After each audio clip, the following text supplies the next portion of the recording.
நம்ம சம்பாதிக்கிற காசுல கொஞ்சம் எஸ்ஐபி போட்டு சேர்த்து வைக்கலாம்னு ஆரம்பிக்க போய் இந்த எஸ்ஐபி மாசம் மாசம் கட்டுறதுக்காகவே தனியா சம்பாதிக்கணும்னு போய் முடிஞ்சிடும். ஒருத்தர் மாசம் 10,000 ரூபாய் எஸ்ஐபி ஸ்டார்ட் பண்றாரு. அடுத்த 20 வருஷத்துக்கு ஆவரேஜா 12% சிஏஜி ரிட்டர்ன்ஸ் கிடைச்சா கூட அவருக்கு 92 லட்சம் ரூபாய் ரிட்டர்ன்ஸா கிடைச்சிடும். இப்போ இன்ஃபிளேஷன் 6% வச்சுட்டா அவருக்கு 20 வருஷம் கழிச்சு கிடைக்க போற 92 லட்சம் ரூபாயோட மதிப்பு இன்னைக்கு 30 லட்சம் ரூபாய்க்கு தான் சமம். ஏதோ ஒரு கோலுக்காக தான் அவர் இவ்வளவு வருஷம் கஷ்டப்பட்டு இன்வெஸ்ட் பண்ணிருப்பாரு. இன்ஃபிளேஷனை பீட் பண்ணி நம்ம எதிர்பார்க்கிற அந்த பெரிய கார்பஸ் கிடைக்கிறதுக்கு நம்ம என்ன பண்ணணுங்கிறத இப்ப நான் சொல்றேன். அதுக்கு முன்னாடி எஸ்ஐபியோட பேசிக்ஸ் என்னங்கிறத ஃபர்ஸ்ட் வீடியோலையும் அதுல இருக்க ரிஸ்க் என்னங்கிறத செகண்ட் வீடியோலையும் ஃபியூச்சர் ரிட்டர்ன்ஸ் வரும்போது நம்ம கவனிக்க வேண்டிய ஹிடன் ரியாலிட்டி என்னங்கிறத தேர்ட் வீடியோலையும் கிளியரா எக்ஸ்பிளைன் பண்ணிருந்தோம். நீங்க என்ன இந்த வீடியோ பார்க்கலன்னா கமெண்ட்ல 3 மென்ஷன் பண்ணுங்க, உங்க டிஎம்க்கு நான் அனுப்புறேன். இப்போ நம்ம பார்ட் 3யோட கண்டினியூஷனா நம்ம பணம் கரைஞ்சு போகாம இருக்கிறதுக்காக இன்வெஸ்ட் பண்றோம். அதே சமயம் இன்ஃபிளேஷன்லாம் பீட் பண்ணி ஃபியூச்சர் ரிட்டர்ன்ஸ் எப்படி பெருசா கிடைக்க வைக்கிறதுன்னு பார்த்தா அங்கதான் ஸ்டெப் அப் எஸ்ஐபி ஹெல்ப் பண்ணுது. நம்ம பார்த்த எக்ஸாம்பிள்லே மாசம் 10,000 ரூபாய் எஸ்ஐபி ஸ்டார்ட் பண்ண அவரு வருஷம் 10% அவரோட இன்வெஸ்ட்மெண்ட் இன்க்ரீஸ் பண்ணிட்டே வந்தாருன்னா 20 வருஷம் கழிச்சு அவருக்கு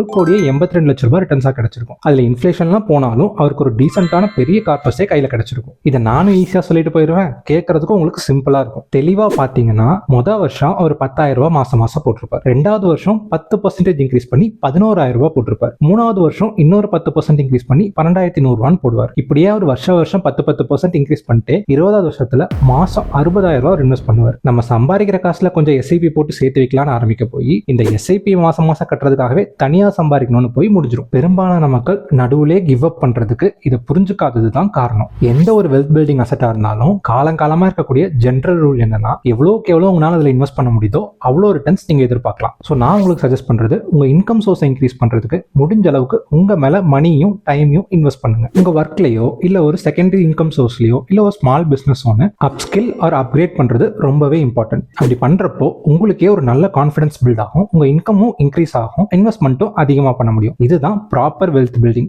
ஸோ ஆரம்பிக்கிறப்போ முடிஞ்ச அமௌண்ட்ல எஸ்ஐபி ஆரம்பிச்சுட்டு ஸ்டெப் அப் ரொம்ப பெருசா இல்லைனாலும் வருஷம் கண்டிப்பா உங்களால முடிஞ்ச ஸ்டெப் அப் பண்ணுங்க. எவ்வளோக்கு எவ்வளோ உங்க இன்கம் இன்க்ரீஸ் பண்ணி உங்களால் இன்வெஸ்ட் பண்ண முடியுதோ அவ்வளோக்கு எவ்வளோ ரிட்டர்ன்ஸும் நீங்க கண்டிப்பா அச்சீவ் பண்ண முடியும். ஸோ இந்த வீடியோட டேக்அவே என்னன்னா உங்க இன்கம் ஸ்டெப் அப் பண்றதுக்கு உங்க மேல இன்வெஸ்ட் பண்ணுங்க. அப்பதான் கிவ் அப் பண்ணாம ஸ்டெப் அப் எஸ்ஐபி பண்ணி நீங்க எதிர்பார்க்கிற கார்பஸை ரீச் பண்ண முடியும். இந்த வீடியோ ஒரு லைக் பண்ணிக்கோங்க. அடுத்த வீடியோல எல்லாரும் எதிர்பார்த்துட்டு இருக்க ஸ்டெப் பை ஸ்டெப் எஸ்ஐபி எப்படி பண்றதுங்கிற டெமோ நம்ம பார்க்கலாம். மிஸ் பண்ணாம இருக்கிறதுக்கு நம்ம சேனலை ஃபாலோ அண்ட் சப்ஸ்கிரைப் பண்ணிக்கோங்க. அடுத்த வீடியோல மீட் பண்றேன்.